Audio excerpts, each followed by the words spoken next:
के पास पहुंचे, बोले प्रभु ये बताओ सबसे बड़ा भक्त तुम्हारा कौन सा है। भगवान तो घटघटवासी है ना, वो नारद के मन की बात को जान गए कि नारद का मतलब क्या है।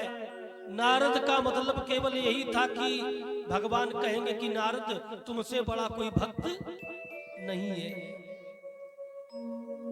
भगवान तो सब जानते थे। भगवान ने कहा नारद ये बताने से नहीं बनेगा, फिर कैसे के बनेगा। बोले दिखाने से बनेगा।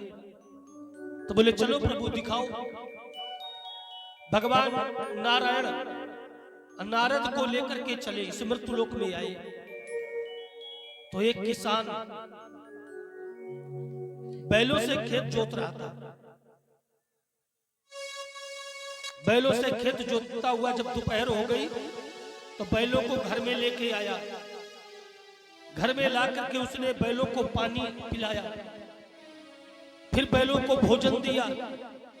और बैलों को भोजन देने के बाद में तब सर के गमछा उतार करके चारपाई में बैठा और अपने मुख को पोंछता हुआ प्रभु श्री राम का नाम लिया।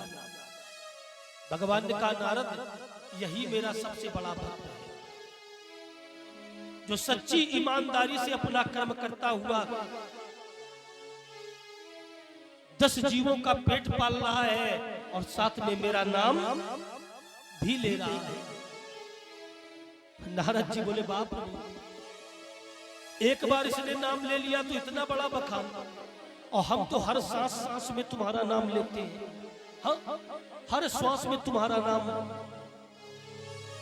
भगवान जान गए कि नारद का मतलब क्या है। भगवान विष्णु ने उत्तर देने के पहले नारद जी को एक कटोरा में घृत भर के दे दिया। बोले ये लो, और इस घृत के कटोरे को लिए लिए पूरी पृथ्वी का चक्कर लगाना है। चक्कर। एक बात याद रखना, एक भी बूंद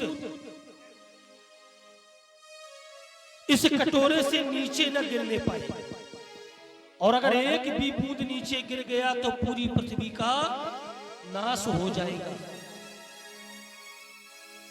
कटोरे में घृत भरा था, नारद जी ने ले लिया और लेके कटोरा चल पड़े। अब नारद जी के मन में चिंता लगी कि कहीं गिर न जाए, कहीं गिर न जाए। अगर एक भी बूंद गिर गया तो समझ लो गड़बड़ी हो जाएगा। भगवान ने जिम्मेदारी से दिया है। अब नारद जी कटोरा को देखें और उसी कटोरा में मन लगाए, परिक्रमा करते करते पूरी पृथ्वी का भगवान के पास पहुंचे। भगवान ने कहा नारद गिरा तो नहीं। नारद ने कहा प्रभु एक बूंद नहीं गिर पाया, जैसे ही दिया था वैसे ही लेके आए हैं। तो भगवान ने कटोरा ले लिया और नारद जी से पूछा, कहे नारद जब तुम कटोरा लेकर गए, पृथ्वी का चक्कर लगाया, उस चक्कर लगाने में तुमने मेरा कितनी बार नाम लिया। अब नारद जी चक्कर में पड़ गए। कहे नारद का मन ध्यान चित्त सब कटोरा में रखा कि बूंद न गिर जाए। नारद जी भगवान के चरणों में गिर पड़े। बोले प्रभु हम तो कटोरे को देखते रहे कि एक बूंद नीचे न गिरे, नाम आम तो हमने लिया नहीं। भगवान ने कहा नारद मैंने तुम्हें एक छोटी सी जिम्मेदारी दी, तो उस जिम्मेदारी में तुम मेरा नाम भूल गए। और किसान के ऊपर कितनी बड़ी जिम्मेदारी होती है। हाँ? घर का पालन करना, गृहस्थी का पालन करना, पत्नी की व्यवस्था, माता की व्यवस्था, पिता की व्यवस्था, भाई बंधुओं की व्यवस्था, बहन की व्यवस्था, पुत्र पुत्री की व्यवस्था, नाते रिश्तेदारों की व्यवस्था, गांव समाज की व्यवस्था, नगर बस्ती की व्यवस्था, घर में जो गाय भैंस है उनकी व्यवस्था।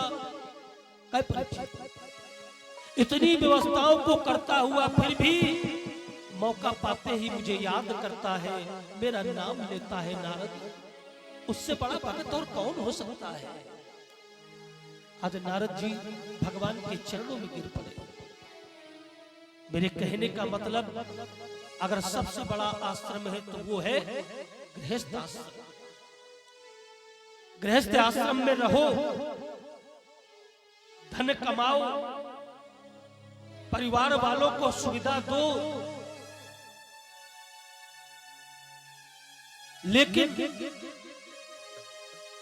उस घर गृहस्थी में इतना न लवलीन हो जाओ कि हमसे कुछ गलत हो जाए और उस गलत का पाप हमें एक जन्म नहीं जन्म जन्मांतर तक भोगना पड़ेगा। परीक्षित, जन्म जन्मांतर तक भोगना पड़ेगा। इस मानव जीवन से अगर बिगड़ गई तो 84 लाख योनियों में जाना पड़ता है, 84 लाख योनियों में भोग भोगना पड़ता है, तब उसे कहीं मानव का जन्म प्राप्त होता है। और मानव का जीवन इसीलिए मिलता है कि भगवान को प्राप्त कर ले, अगर नहीं कर पाया तो 84 लाख के लिए फिर तैयार हो जा। बोले भागवत भगवान की।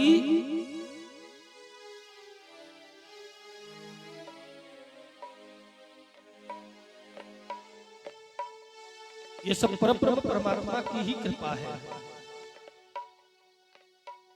समय बढ़ता चला जा रहा है। भागवत जी में लिखा है कि हरि अनंत हरि कथा अनंता, कहाए सुनई बहुविधि सब क्षमता। भगवान की कथाएं अनेक हैं और भगवान भी अनंत है ना। उनका गुणानुवाद कोई करना चाहे तो कोई गुणानुवाद कर नहीं सकता, लेकिन जैसा समय है, समयानुसार भागवत जी की कथा को सुनते हुए अपने जीवन को धन्य बनावे। बोलिए भागवत भगवान की जय।